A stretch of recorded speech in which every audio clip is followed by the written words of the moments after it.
സാൻഡൻ ഹോട്ടലിലെ ബ്രേക്ക്ഫാസ്റ്റ് കഴിഞ്ഞ് തുടങ്ങാം.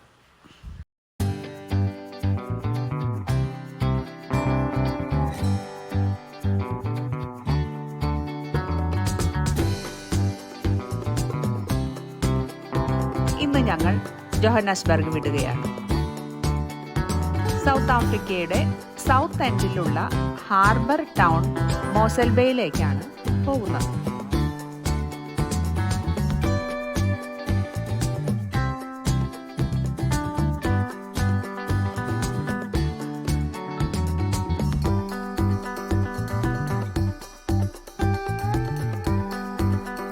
ഏകദേശം 1200 കിലോമീറ്റർ ദൂരമുള്ളതുകൊണ്ട് ഞങ്ങൾ ഫ്ലൈ ചെയ്യുകയാണ്. രാവിലെ 11:30-ക്കാണ് ഫ്ലൈറ്റ്.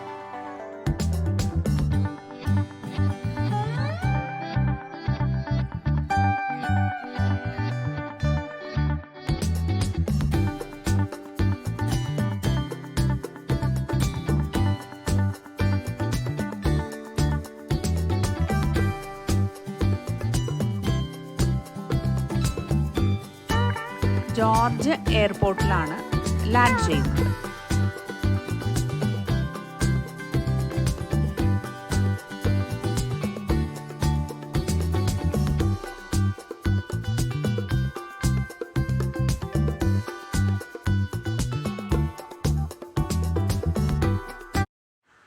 ജോർജ് എയർപോർട്ടിൽ നിന്നും 50 കിലോമീറ്ററോളം ഉണ്ട് മോസൽബേയിലേക്ക്. ഇനി അങ്ങോട്ട് ഇദ്ദേഹമാണ് ഞങ്ങളുടെ coach captain mister Felix. South ആഫ്രിക്കയിലെ യൂറോപ്യൻ അധിനിവേശം നടക്കുന്നത് 1488-ലാണ്. പോർച്ചുഗീസ് സെയിലർ ബർത്തലോമോ ഡയസ് വന്നിറങ്ങുന്നത് മോസൽബേയിലാണ്. അന്ന് ഖോയി ട്രൈബൽസ് ആണത്രേ ഇവിടെ താമസിച്ചിരുന്നത്. ഡയസിന് അധികാലം ഇവിടെ പിടിച്ചു നിൽക്കാൻ പറ്റിയില്ല. ഖോയി ട്രൈബൽസിൻ്റെ ആക്രമണത്താൽ പെട്ടെന്ന് തന്നെ സ്ഥലം വിടേണ്ടി വന്നു എന്നാണ് പറയുന്നത്. 17th സെഞ്ച്വറിയോട് കൂടിയിട്ടാണ് ഡച്ച് ഈസ്റ്റ് ഇന്ത്യ കമ്പനി ഇവിടെ പല ഭാഗങ്ങളും പിടിച്ചടക്കുന്നത്. പിന്നീട് 1800-ലെ ബ്രിട്ടീഷ് ഇൻവേർഷൻ ഡച്ച് ബ്രിട്ടീഷ് വാറിലേക്ക് തന്നെ നയിച്ചിട്ടുണ്ട്.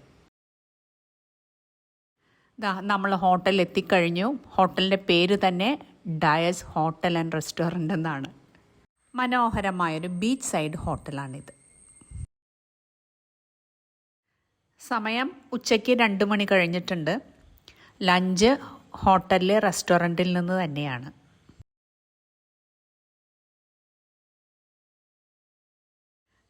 ലോബിയിൽ നിന്ന് നോക്കിയാൽ തന്നെ മനസ്സിലാവും, സ്റ്റണ്ണിങ് ഓഷ്യൻ വ്യൂ ആണ്.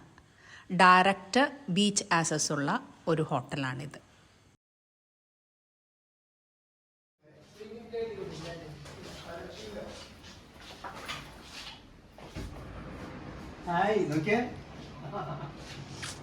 വണ്ടർഫുൾ.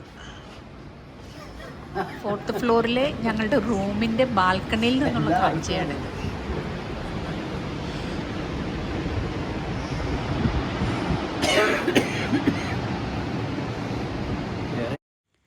ലഞ്ചിന് ശേഷം അടുത്ത് തന്നെയുള്ള ഒരു മോളിൽ ചെറിയൊരു കറക്കം. തിരിച്ചു വരുമ്പോഴേക്കും ഡിന്നറിന് സമയമാവും. മോളിലൊന്നും ഒരു തിരക്കുമില്ല. 6 മണിക്ക് മുൻപേ ഷോപ്പുകളെല്ലാം അടയ്ക്കും അത്രേ.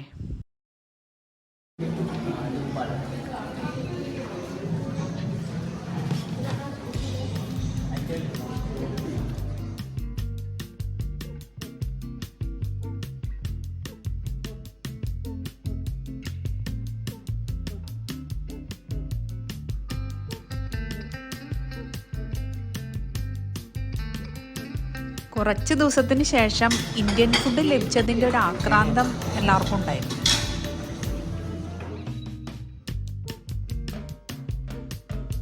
ഇനി ഒരു പിറന്നാൾ ആഘോഷമാണ് സരിതയുടെ നേതൃത്വത്തിൽ. ഗ്രൂപ്പിൽ 18 പേരുടെ ബർത്ത്ഡേ വരുന്നത് മെയ് മാസത്തിലാണ്. Happy birthday to you all.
ഇന്ന് ബിസി ഷെഡ്യൂളാണ്.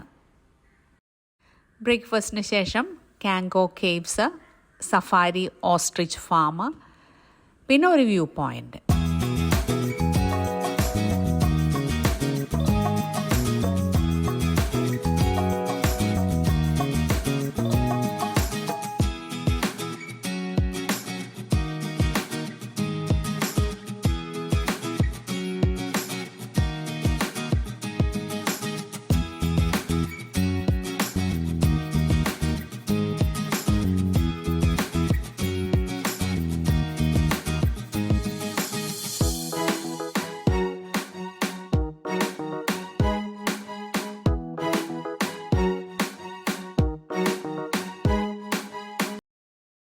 ആദ്യം പോകുന്നത് കാങ്കോ കേവ്സിലേക്കാണ്. ഔട്ട്ഷൂൺ ടൗണിനടുത്ത് സ്വാഡ്ബർഗ് മലനിരകൾക്കിടയിലാണ് കാങ്കോ കേവ്സ് സ്ഥിതി ചെയ്യുന്നത്. മൊസൽബേയിൽ നിന്നും ഏകദേശം 100 കിലോമീറ്റർ ഉണ്ട്, 1.5 മണിക്കൂർ ഡ്രൈവ്. ഈ കേവ്സിന് 1.5 ലക്ഷം വർഷത്തെ പഴക്കമെങ്കിലും ഉണ്ട് എന്നാണ് കണക്കാക്കിയിട്ടുള്ളത്. ആദ്യകാലത്ത് ട്രൈബൽസ് താമസിച്ചിട്ടുണ്ടാകുമെന്ന് വിശ്വസിക്കുന്നുവെങ്കിലും 1780 ആദ്യം ഇത് കണ്ടുപിടിക്കുന്നത്. മനോഹരമായ മലനിരകൾ.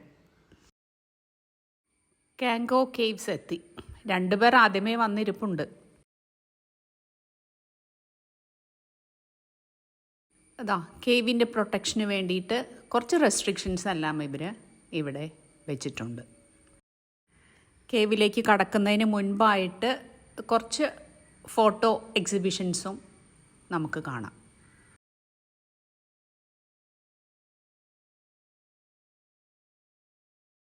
തുരങ്കങ്ങളും വലിയ ചേംബേഴ്സും, ഹാളെന്ന് പറയാം, അടങ്ങിയ ഈ കേവ് കോംപ്ലക്സ് ലൈം സ്റ്റോൺ നിർമ്മിതമാണ്. ലൈം സ്റ്റോണും വെള്ളവും റിയാക്ട് ചെയ്തുണ്ടായിട്ടുള്ള വളരെ ആർട്ടിസ്റ്റിക് സ്ട്രക്ചേഴ്സ് നമുക്ക് ഇതിനകത്ത് കാണാൻ സാധിക്കും.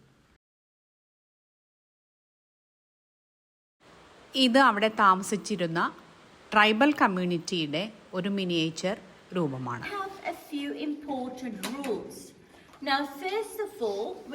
ഇതാണ് ഞങ്ങളുടെ കേവിനകത്തെ ഗൈഡ്.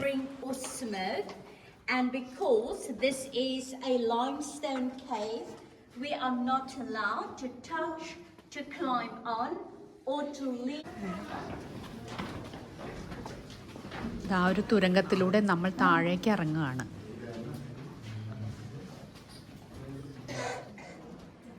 (1780) ജേക്കബ് വാൻ സൈൽ എന്ന ഒരു കർഷകൻ ഈ ഗുഹ കണ്ടുപിടിക്കുന്നത്.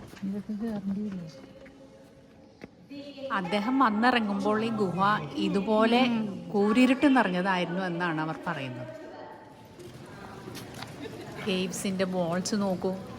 Fantastic, natural, beautiful work.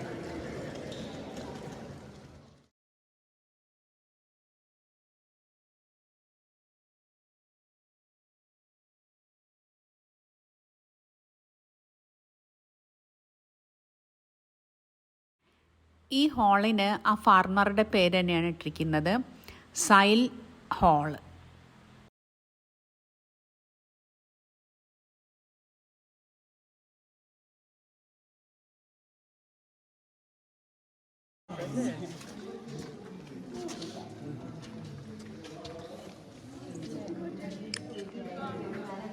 പ്രധാനമായും ഇവിടെ 5 ഹാളുകളുണ്ട് അത്രേ.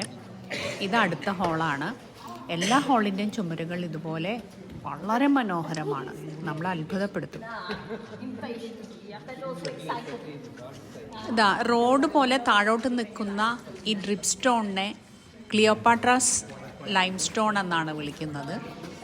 ഇതിന് 1,50,000 ഇയേഴ്സ് പഴക്കമുണ്ടെന്ന് പറയുന്നു.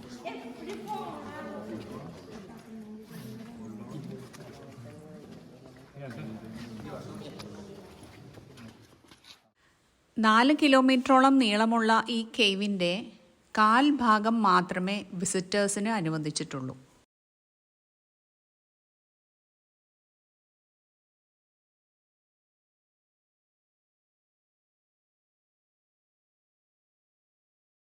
Clay in 1964 to make it more accessible for visitors. But the floor down there, that is how the original, how the natural cave floor. Now, a few years ago, we ചില had a lot of ചേംബറുകളിൽ the colored lines cultural in programmes the നടക്കാറുണ്ട് first എന്ന് പറയുന്നു. chambers. ഇതാ But honeymoon കപ്പിളിനെ felicitate ചെയ്തുകൊണ്ട് നമ്മൾ ഈ visit അവസാനിപ്പിക്കുകയാണ്.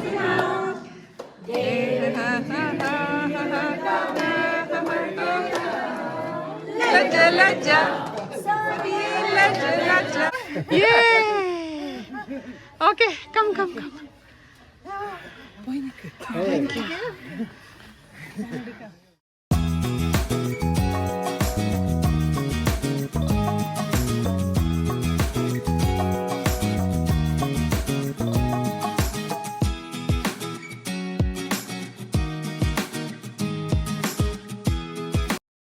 അടുത്തത് ഒരു ഓസ്ട്രിച്ച് ഫാം വിസിറ്റാണ്.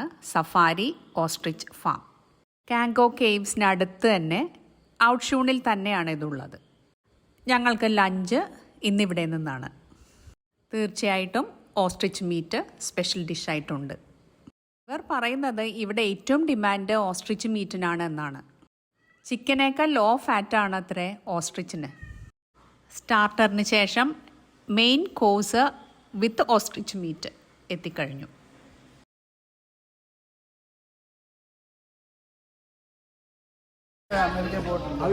കഴിച്ച ഒരാളുടെ റെസ്പോൺസ് കണ്ടോളൂ. നിങ്ങൾ ഒരിക്കലും അമേരിക്ക വിളിക്കുന്ന രാജ്യം.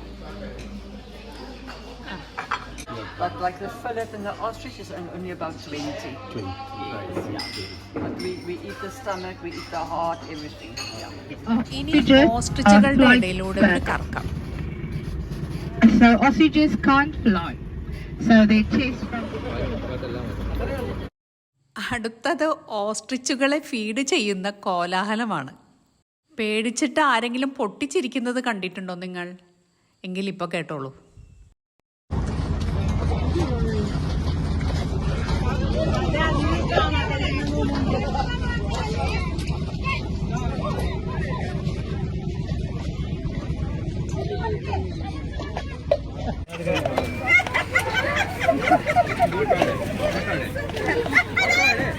നീ വീഡിയോ എടുക്കണ്ട.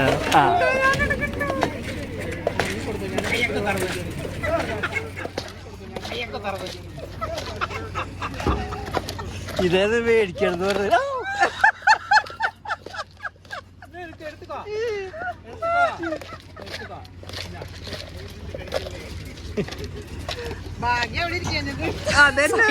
അതിന്റെ പണി കഴിഞ്ഞു.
മൊസൽബയിലെ ഞങ്ങളുടെ അവസാനത്തെ വിസിറ്റാണിത്. ഇത് ശരിക്കും ഒരു ഹൈക്കിംഗ് ട്രെയിലാണ്. Saint Blaize hiking trail.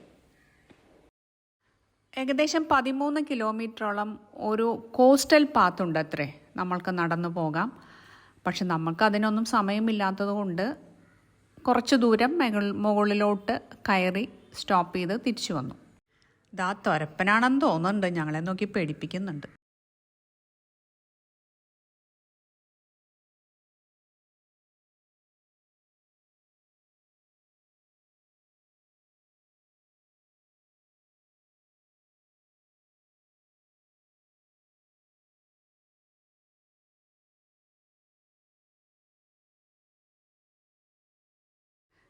ഇത് കേപ്പ് സെൻറ്റ് ബ്ലേസ് കേവാണ്.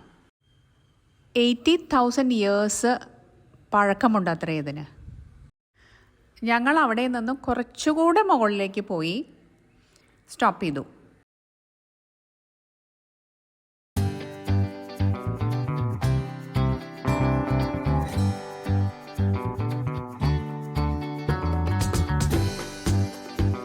ഇനിയും മുകളിലേക്ക് കയറിയാൽ അവിടെ ഒരു ലൈറ്റ് ഹൗസ് ഉണ്ടത്രേ, 1864 നിർമ്മിച്ചത്. ഈ ഫാന്റാസ്റ്റിക് ഓഷൻ വ്യൂ ആസ്വദിച്ചുകൊണ്ട് ഞങ്ങൾ അവിടെ കുറച്ചു നേരം നിന്നു.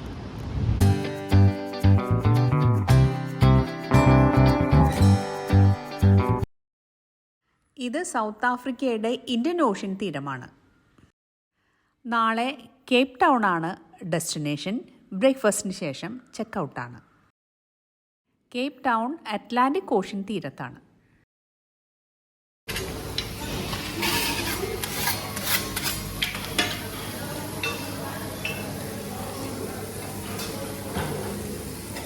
ഒരു ഓംലെറ്റ് വിത്ത് ഫില്ലിംഗ് കഴിച്ചിട്ട് ഇറങ്ങാം.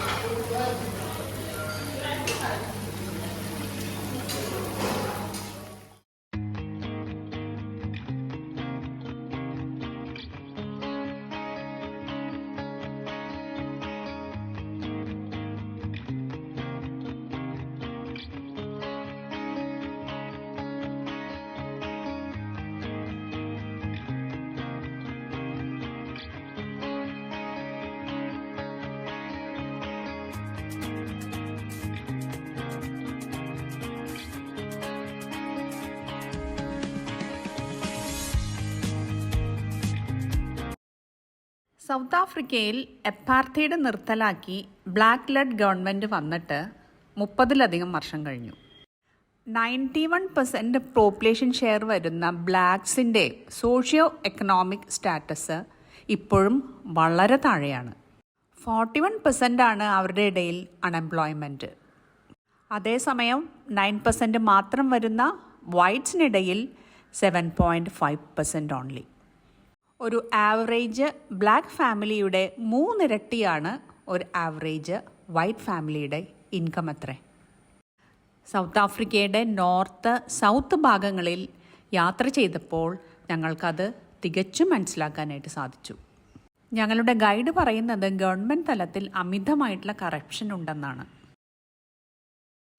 ദ ഹൗസ് ഓഫ് അലോവേര ഒരു ആലോവേര പ്രോഡക്ട്സ് ഉണ്ടാക്കുന്ന ഫാക്ടറിയുടെ ഔട്ട്ലെറ്റാണ്. ബ്ലാക്ക് ടീ തന്നാണ് ഞങ്ങളെ സ്വീകരിച്ചത്.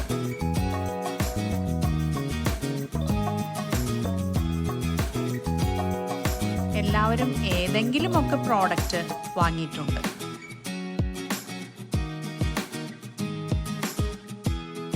അത്ഭുതപ്പെടേണ്ട, ഇത് വലിയൊരു ആലോവേര ഉണ്ടാക്കി വെച്ചിരിക്കുന്നതാണ്. ഇനി അടുത്ത വിസിറ്റ് ഒരു വൈൻ ഡിസ്റ്റിലറിയാണ്. അതോടുകൂടി നമുക്ക് ഈ വീഡിയോ വൈൻഡപ്പ് ചെയ്യാം. ഇനി വൈൻ ടേസ്റ്റിംഗ് ടൈമാണ്. 2 അടിച്ചിട്ട് വരാം. ജോർജ് ഹെർമാനസ് റൂട്ടിൽ നിറയെ വൈൻ യാർഡ്സും വൈൻ ടേസ്റ്റിംഗ് സെൻറ്റേഴ്സുമുണ്ട്. റാക്ക വൈനിൻ്റെ ഔട്ട്ലെറ്റാണിത്. 4 തരം വൈനാണ് ഇവർ ടേസ്റ്റ് ചെയ്യാനായിട്ട് തരുന്നത്. കുറച്ച് പേർ ഇഷ്ടപ്പെട്ട വൈൻ അവിടെ നിന്ന് വാങ്ങുകയുണ്ടായി. തികച്ചും ഒരു ബിസിനസ് തന്ത്രം. വൈനറിയും സെല്ലാറും ഈ വൈൻ ടേസ്റ്റിംഗ് റൂമിനോട് ചേർന്ന് തന്നെയാണ്. ശരിക്കും വൈൻ യാർഡ്സും കൂടെ കാണാൻ പറ്റിയിരുന്നെങ്കിൽ നന്നായിരുന്നു.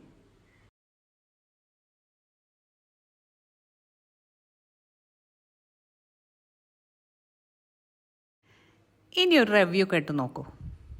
ഞങ്ങളുടെ സൂപ്പർ ഫാമിലിയാണ് ട്രിപ്പിലെ. ട്രിപ്പ് വളരെ നന്നായിരുന്നു. സമയം ഇടയ്ക്കിടയ്ക്ക് ഇങ്ങനെ മുഷിക്ക് കാണിച്ചാലും എല്ലാവരും കൂടി ഹെൽപ്പ് ചെയ്ത കാരണം നന്നായി പോയി. വി എൻജോയ് വളരെ നന്നായിരുന്നു. As Sharada told. പ്ലസ് നമ്മൾ തമ്മിൽ അറിയാണ്ടാണ് ഈ ഗ്രൂപ്പ് വന്നത്. പക്ഷെ ഇവിടെ വന്നിട്ട് ഒരു ഫാമിലി മെമ്പർമാരി ആയി, വളരെ അടുത്ത് ആയി. We can never forget the whole association we had, and overall excellent. And we hope to meet again. Okay, thank you. Soumya hi. Hi. നമ്മുടെ ഗൈഡ് ഫൈസലിൻ്റെ ഒരു വണ്ടർഫുൾ സോങ്ങോട് കൂടിയിട്ട് നമുക്ക് ബൈ ബൈ പറയാം. Thank you.